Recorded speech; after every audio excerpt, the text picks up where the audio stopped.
Welcome back to the Tiger Suite. My name is Anna. I'm your host.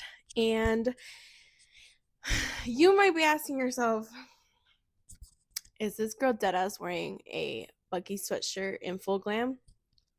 And I am. And is.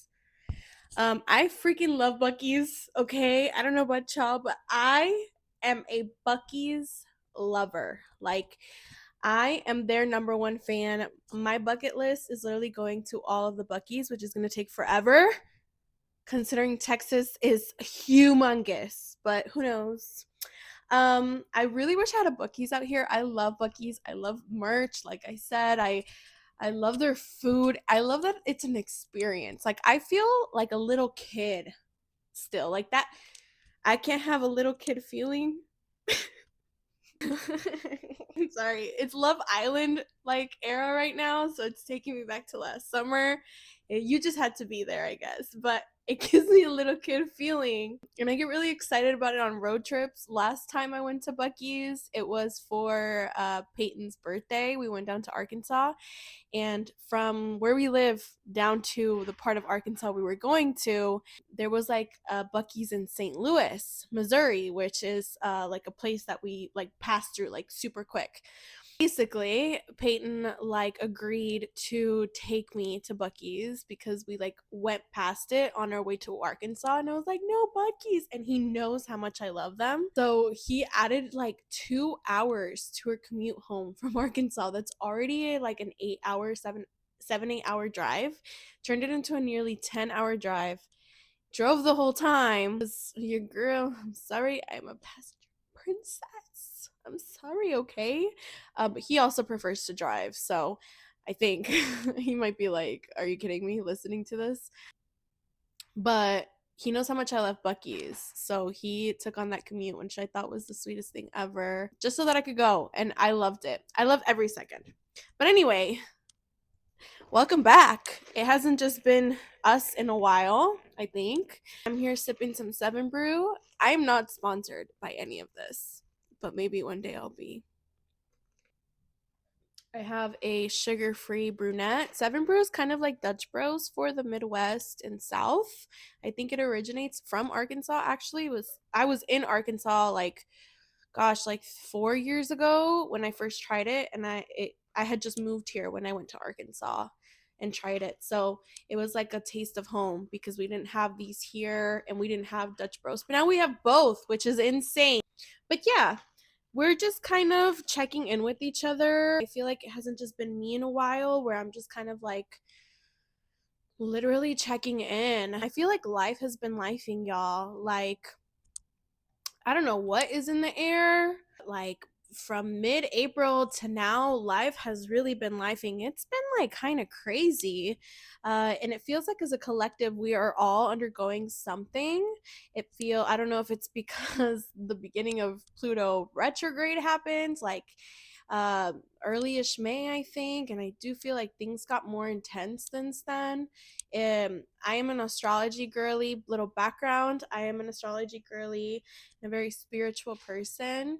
I'm kind of gearing up for an episode to talk about my spiritual journey. One of the biggest reasons why I started this podcast is because of how much knowledge I have gained over the years from how much research I have done. And I do have to admit I'm gearing up to that episode because it's such a vulnerable part of me. I'm a very private person, and it took a while for me to become one, but I have become a very private person when it comes to my spirituality. Like, unless you're in my most inner circle, I guess I'll talk about it, but even then I'm very surface level with it. I have done years and years of research, and it's just the whole thing, and I do feel like I am very qualified to talk about it now, but it's such a vulnerable side of me because of how private I am with it, not because I'm ashamed of it, because I used to be very, very open. Just, life happens, and my frontal lobe developed, and I just started becoming a little bit more reserved on that end, which is kind of sad because I feel like I do have a lot to contribute to the spiritual world, like talk, I guess. I don't know if it was just because mal de ojo was just hammered into my head growing up. I think as Hispanics, we can all kind of relate in that way. We all hear about giving each other ojo or somebody give me ojo, things like that. Ojo means evil eye. So sorry, I have plants in my house and there's like little bugs. Can anyone relate? Did you know bugs have feelings? So I just become very private with that part of my life, but also I felt a lot of shame in college because of it. I went to a Christian university and I think that was like the thick of the development that I had, and we will get into that one day. I really do think I have a lot to contribute, and I think it'd be interesting and feel kind of liberating to put out there for myself, that I can feel, not that I don't feel proud, but like proud for putting it out there and finally like revealing that side of myself. So I'm gearing up for it. Life has been lifing, and I am about to undergo like a huge live transformation. I'm still kind of working out the details and the quirks, but it's really exciting. Really excited to share it with all of you. I'm already like planning my fall schedule for the potty and what that's going to look like, and I'm just so excited to see how the potty like has growth from like the beginning of the year to the end, because I think that's the whole point, right? Like the whole point is that I put my life out there and I invite other people to put their life out there and share, especially because I feel like as a collective, we're all undergoing a really difficult time right now. It is a 1 year, and I feel like at the beginning of the year everyone was so excited. It's the year of the horse. It's the 1 year neurology wise. I just think as a collective we didn't realize how difficult new beginnings are, how transformation does hurt, how peeling skin hurts, right? Growing pains are real. And I feel like a lot of us are starting over. A lot of us are ending cycles as well. So it's been such a fulfilling experience knowing that I am not going through it alone. I think it's really important right now because of our economy and the state of the world and the state of the United States and everything that's going on politically. I think it's so important to lean on each other and be vulnerable, because I feel like when life gets really hard, we tend to hide. We tend to hide and process, which is not a bad thing, but it can be really lonely and it could be really easy to go into a depressive episode. And I think it's really liberating when you like are talking to your friends and you find out like, "Oh my gosh, you guys are also going through it, but in such different ways." And I think that's so beautiful. Like I think when I get together with my group of friends and we're all sharing it, and it's so funny because we one by one, it'll be 2 weeks we don't see each other, and we're all kind of going through the same things in such different ways, but it's so beautiful because we kind of all bounce off of each other. We feel lighter when we stop talking afterwards, like when we all go home, we're like, oh my gosh, that was like, my cup is so full now. And I think if us as a collective were to talk to each other more about what's really going on, hey, I can't pay my bills this month, or hey, my boyfriend and I broke up, or I think I'm leaving my job and I'm starting over, things like that, you would be surprised how many of us are kind of undergoing the same kind of transformation. And I think it's so beautiful when we get to talk to each other and bring each other close and know like, yes, this is a painful growth process, but I don't have to do it alone. I've been looking into and studying a lot of alchemy and what that means. And again, we will kind of get into that maybe soon, maybe before the month is up. I don't know. It kind of just flows sometimes, when I finally want to talk. But I have chosen to take growing pains, and instead of doing what I usually would do is, hide away, cancel plans with friends, not go kind of ghost on everyone so that I could process, push my husband away, or, not want to leave the house, things like that. Instead of doing that, I'm going to take it and I'm going to alchemize it, meaning I'm going to use it as fuel. I'm going to use it to push myself to a better place, to push myself to see my friends and to talk about my problems instead of hiding away. I think I think it's been working. I do give myself days to process, and if I need to cry, I cry. If it's like a heartbreaking experience, or if I'm angry, like, I'll be angry. I really try to let my emotions be processed, because I used to bottle it up a lot, and then what happens when we do that? We have an explosion. And I'm kind of tired of one, carrying so much stress in my body and bottling up and then exploding, and it just taking such a really difficult toll on my emotional state, because those explosions like are scary, right? They could be manic episodes or whatever it might look like for you if you also experience it, but it does take an emotional toll, and a lot of damage can be done within those episodes. And I don't really want to be that person. So to get into today's episode, it's kind of on that theme, right? Like, difficulty as a collective, but also after talking to so many people lately that are going through it in their own ways, people of different age groups, teenagers that are in college, or 23-year-olds that are or 22-year-olds that are graduating from college and having a difficulty finding a job, or people starting to talk about how much debt they're in, or people breaking up. Like, I feel like I have to share how I get through things, because I have something to contribute, I feel like, when it comes to certain problems.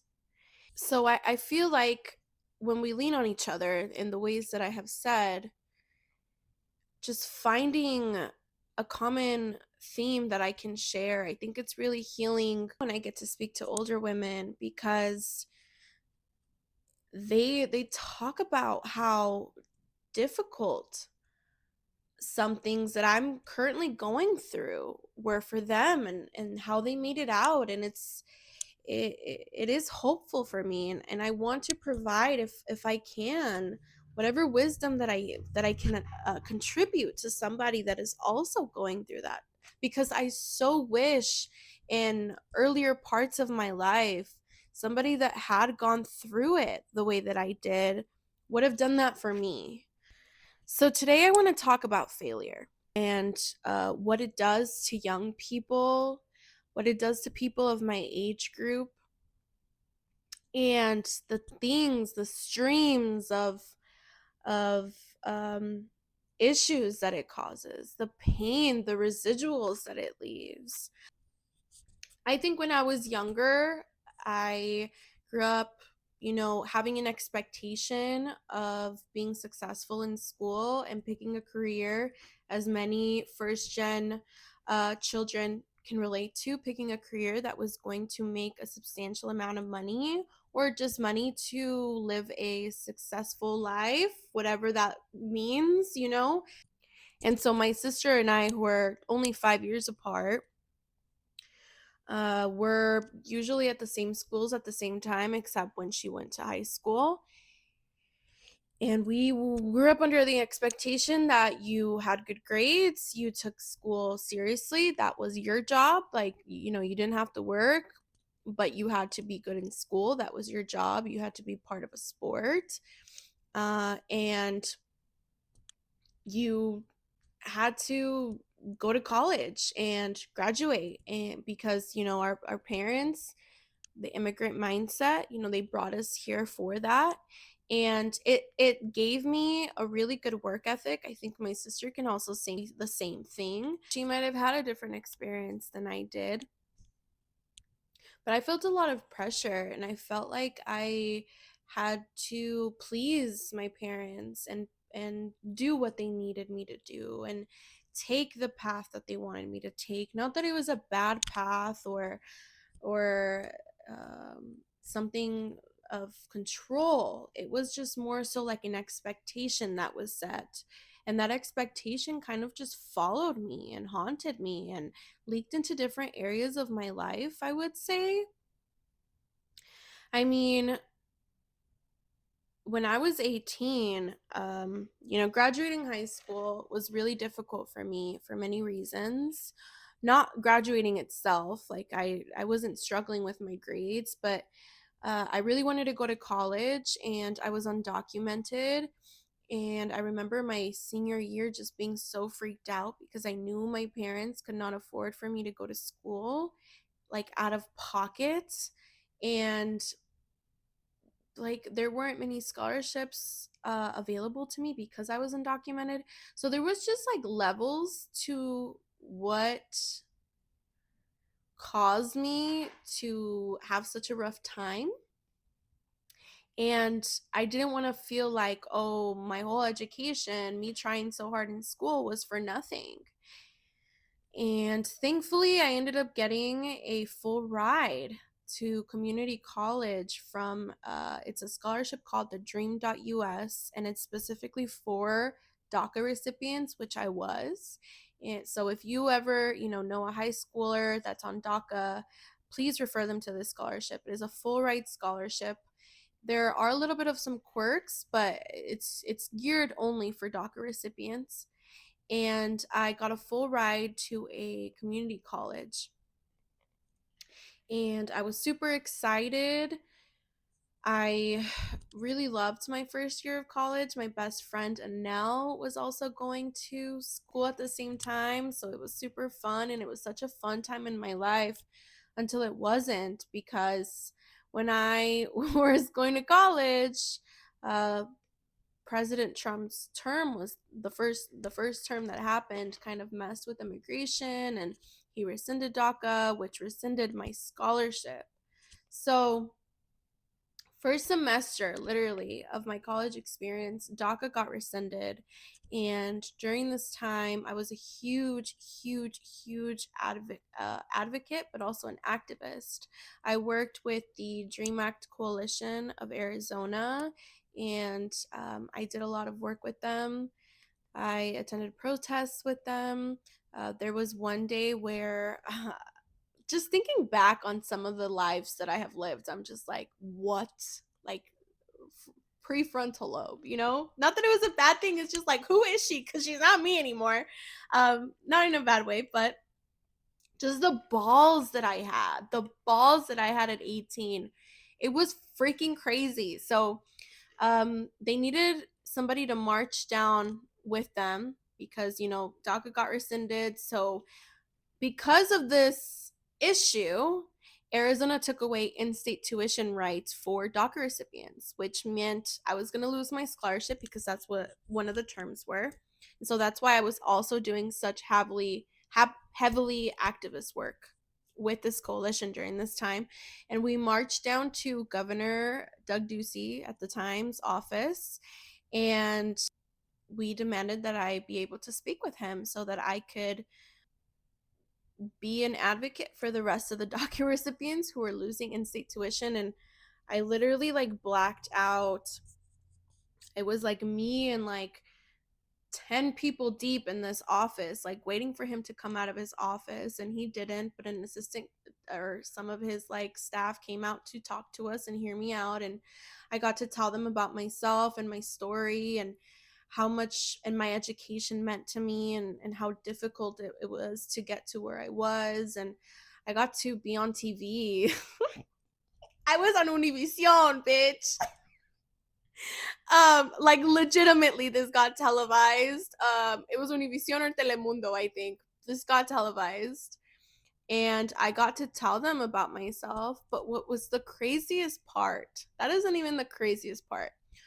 After, again, we're like 10 people deep in this like lobby of this office. There was another man waiting for what I'm assuming is his appointment with Governor Doug Ducey or somebody. It was a white male. He was older, probably in his 30s or his 40s. and he started coming for my neck. I was a little girl, mind you. I was 18 years old. I might have still been 17 for all I know. I must have been 17 or 18. But he was coming for my neck and he started yelling at me in front of everybody and telling me that I did not deserve my seat at my school, that I had taken it away from an American, and that he, grew up and had to work really hard for his education too. Like he just felt attacked and he felt that I had taken away something from him. And I don't remember getting into it with him. I might have, and I completely maybe had blacked out. But again, I was a little girl, so everyone was kind of looking at him like, what are we doing? It was really embarrassing and really heartbreaking. I had never experienced like full on racism, I guess, to that extent. So it was a shocker for me. And again, I would do this stuff like without my parents around or my siblings or my friends. Sometimes my friend P would attend things with me. I think he like attended Pride with me to register people to vote. And so I did have friends from time to time do it with me, but my friends weren't like, yeah, let's go to the governor's office. You know what I mean? So I didn't have anyone around and it was a shock. And literally just thinking about that moment is like, that doesn't even feel real. Like, that doesn't feel like that was my life, you know? But I was doing a lot of activist work. And during that time, I kept being like, man, I have just tried and tried and tried to go to school and it's clearly not meant for me or something, because every time that like I just want to have a normal or somewhat normal of a college experience, it gets yanked from me or I feel like something happens, you know? So I was like, well, damn, maybe this isn't meant for me. Maybe I'm not supposed to go to college. And so I ended up being able to finish out my whole year. So I did 2 semesters with no issues. But beyond that, like my scholarship was kind of just like, yeah, we don't really know what's going to happen, guys. Like, we don't really know. We're trying our best, you know? And they were. I didn't know what was going to happen. Like, was I going to be able to go to school another year? Probably not, from everything that I'm seeing. And at the time, like even though it was a community college, the tuition was crazy. So whatever, that happens. And I tell my mom, I remember crying to my mom, being like, I'm so tired of fighting for something that does not love me back. Like, maybe I'm just not meant to go to school. And I remember how heartbroken I was, because I've wanted to be a lawyer since I was 15 years old. And not being able to see a future anymore in that, or feeling like it wasn't real, because clearly like it was impossible to get done. So I start telling my mom, maybe I just take a year off. Like maybe I just take a year off. Maybe I, just calm down a little bit. Maybe I'll get a job, but like I need to get out of here. Fun fact, I wanted to leave Arizona the minute I became conscious.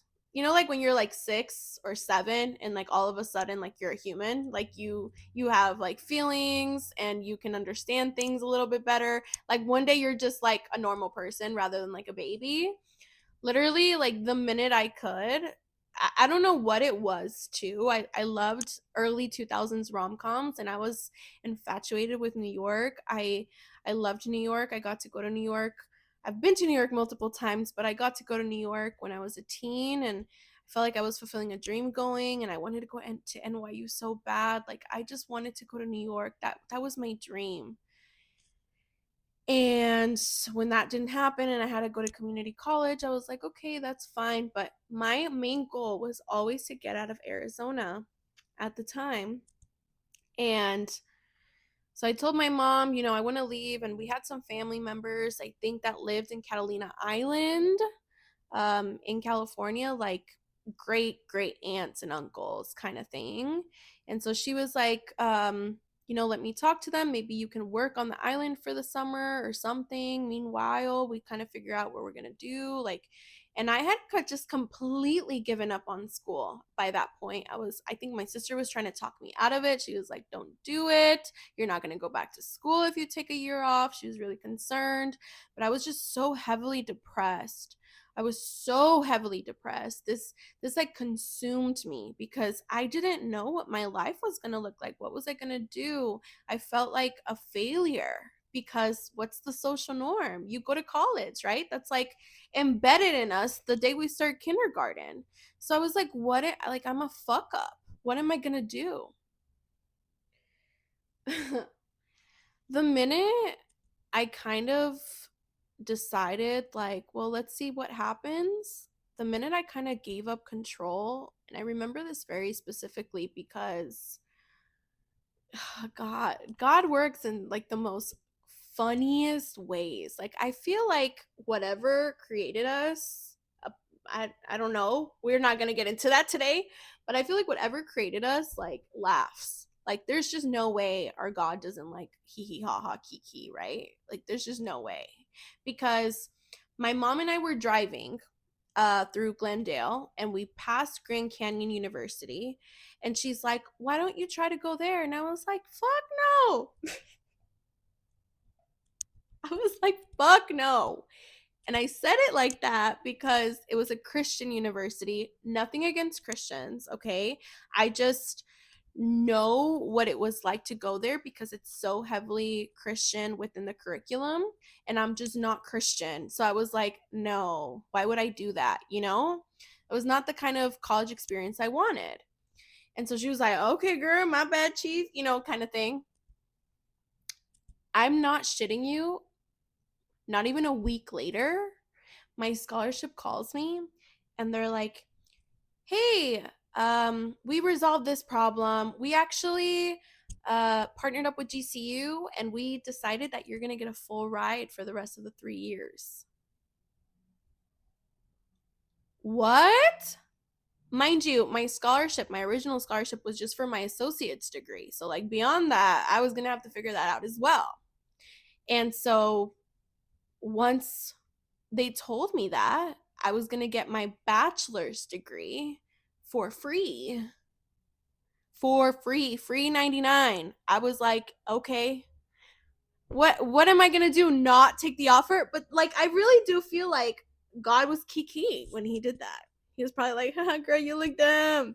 So anyway, that kind of fell into my lap when I was just kind of like, whatever. Like I threw my hands up.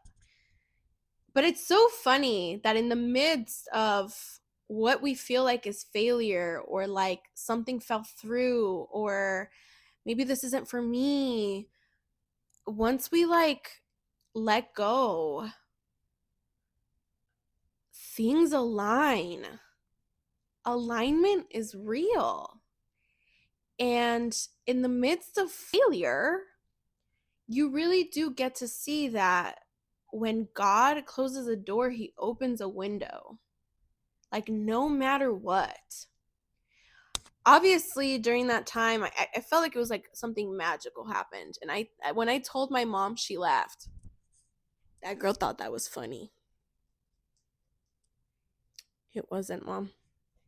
So I ended up getting my bachelor's degree from GCU, completely full ride, graduated with no debt, and now I had a plan to go to law school. And you know the story about law school and why that fell through and blah, blah, blah, blah, blah. But again, I felt like this expectation, right? Like what are my parents going to think of me if I don't go to law school right away or if I take a break? Like they're going to think like I'm going to give up or it's going to be for nothing. And I just cared so much about what other people were going to say. I didn't want to look goofy for sharing my things, and it just felt like the world was on top of me when I didn't go to law school right away. And I mean, I haven't succeeded that part of my life. I haven't fulfilled it. I'm still not in law school. I haven't retaken the LSAT. And I think when I like got rejected from school, the second time around, because if you remember, I've applied multiple cycles. I've actually applied to 3 cycles of law school, and I have gotten rejected every single time. Or I think I got waitlisted at one school, and then another school I just applied too late. They were like, "Hey, we want to get you. Please apply." And I applied too late again. So, I mean, I haven't succeeded that portion of my life. But what is crazy, and you would think I'm a crazy person, is that even though I've gotten so many rejections or, you know, pushed out, or it just didn't come into fruition for whatever reason, every time I look back, I'm so thankful. I'm so grateful that life didn't allow me to go to law school because I was not ready. I wasn't ready. I didn't have the mental capacity. I didn't have the discipline. I didn't have, there was just some sort of something missing. Like it always felt like something was missing. And I don't know if it's because I could never just nail down the damn fucking LSAT, or I felt dumb, or imposter syndrome was still so heavy in my life that I just was not ready. I wasn't mature. Like my frontal lobe, I think really did have to develop, and I do think it's given me an appreciation for the legal field, for how a law firm functions. I know how I'm going to treat legal assistants and paralegals and administrative staff at a law firm when I'm a lawyer, because I've been all of that and I know what it's like to be on the other end. So I have failed so many times. And there used to be times where I would literally cry. Like, I would legitimately cry when I got that last rejection, actually. I had only applied to one school, and again, it was because when I moved here, the school told me we ran out of seats, but we like encourage you to apply again, kind of thing. It felt like I had a guaranteed in, but again, I don't know what happened, that I'm my own worst enemy when it comes to ADHD, and I delayed and I delayed and I delayed until it was too late to apply, and I applied anyway and it was too late. So yeah, I got rejected, girl. What are we talking about, But I remember when I got that rejection was the first summer that my little brother was visiting me here. And the email of my rejection came in when we were together alone. I think we were in my office. And I remember being like, "Oh, you read it, I can't look." And he literally had to tell me, like, "You got a rejection." And in that moment, I remember just breaking down, like crying, crying, crying, crying. And I think he had to, like, I think my brother held me. Like, it was so heartbreaking and so embarrassing. I was like an older sister. But I also think I'm so grateful for different reasons. One, I'm really grateful he got to experience that with me, as his older sister, and him being my little brother, so that he can see that I am not perfect and I don't have it all figured out, because I do think that younger siblings sometimes hold us at a pedestal. I'm one of those younger siblings. And so I never want anybody to think that I'm perfect, or like think they know my life, or she's so lucky, or no, no, no, no, no, no, no, okay. And again, I've failed so many times in so many areas, and my life is beyond anything but perfect. So I never want somebody to like paint a picture of me in their head when it's not real. I would rather be real, you know so I'm very grateful that my little brother got to experience that with me, so that he could see not only me fall and fail, but also see that like that didn't mean I gave up in my dream. And that's been a common theme when it comes to law. I've never given up. I've taken breaks where I'm like, I mean, 2 years ago, I literally told Peyton, I was like, I have to take a year break from the LSAT, from thinking about law school. Like, clearly, I need to take a break so that when I come back, I'm a little bit fresher and different, and maybe my approach will be different. But I've never said, oh, you know what? Fuck that. Fuck this. Clearly, this isn't for me. No, I don't know why. I don't know why. You would think I'm crazy, but I just feel it. They say that when you want something so bad, when you constantly think of something, or you've always thought like of your life looking a certain way, or that's like the higher version of yourself, like giving you a little pat on the back, like, no girl, you're gonna get it, but like you gotta do half of the work, you know? I just feel it ingrained in me that it's gonna happen whenever that does. So I've never ever taken no for an answer.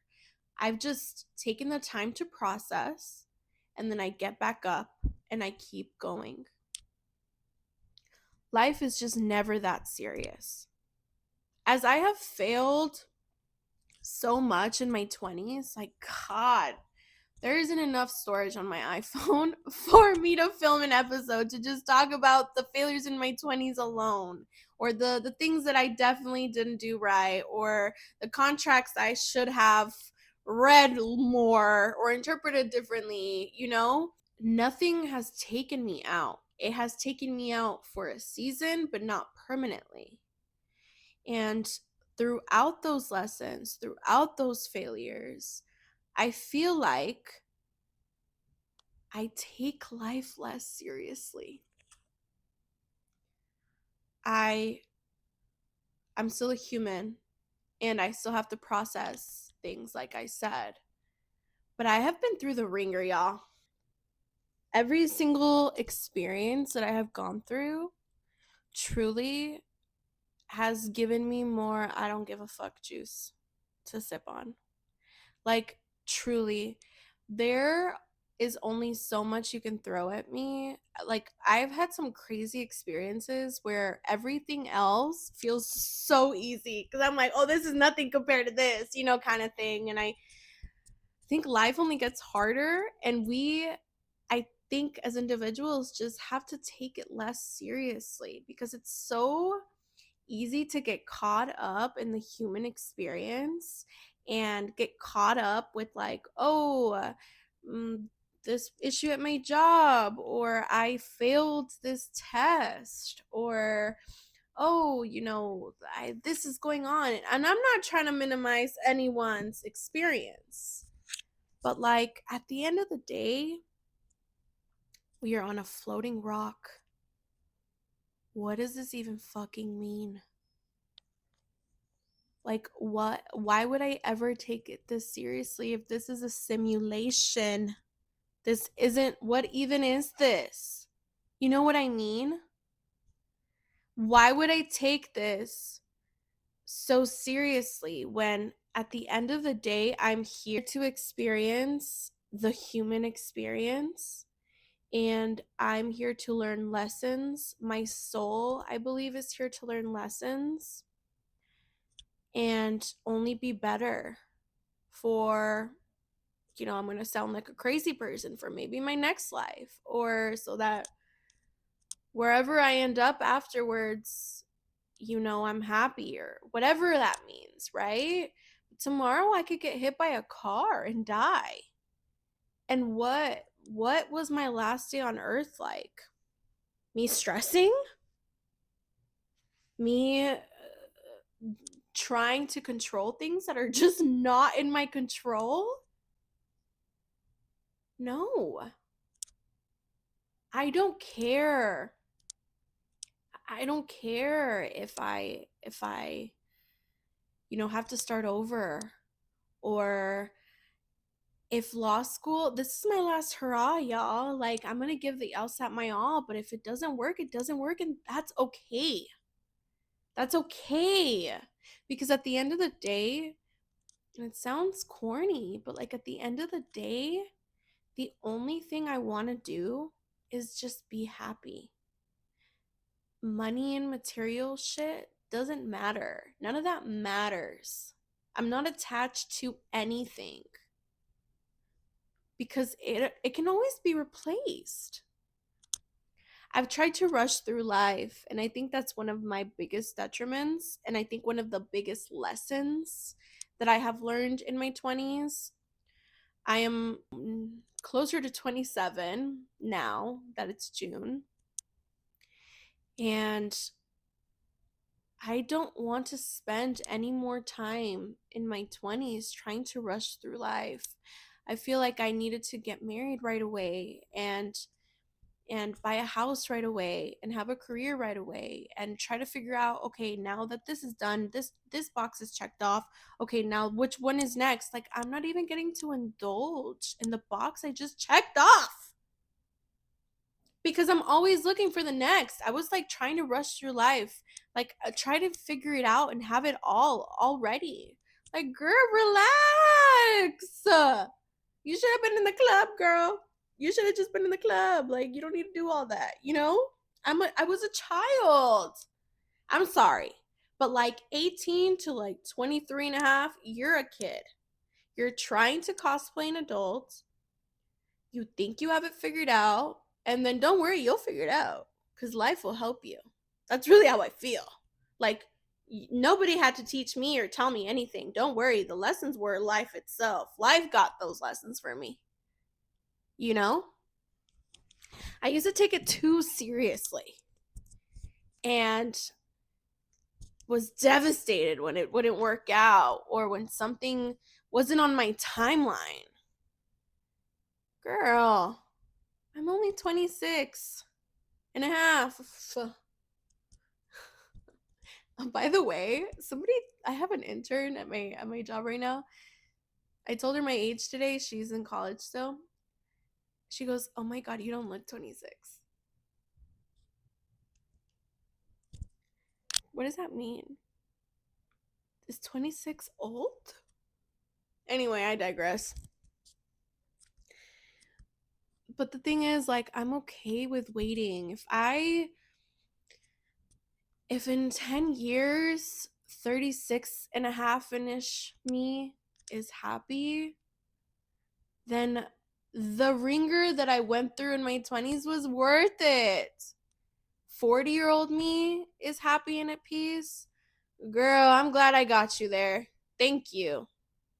And I know for a fact that she's looking back at me and wanting to give me a hug and has so much wisdom to contribute, because that's how I look at the me that thought she wasn't going to be able to finish her bachelor's degree or didn't know if she was ever going to get married and find the love of her life, or didn't know if she was ever going to be a homeowner, or didn't know if she was ever going to get out of Phoenix and grow a little.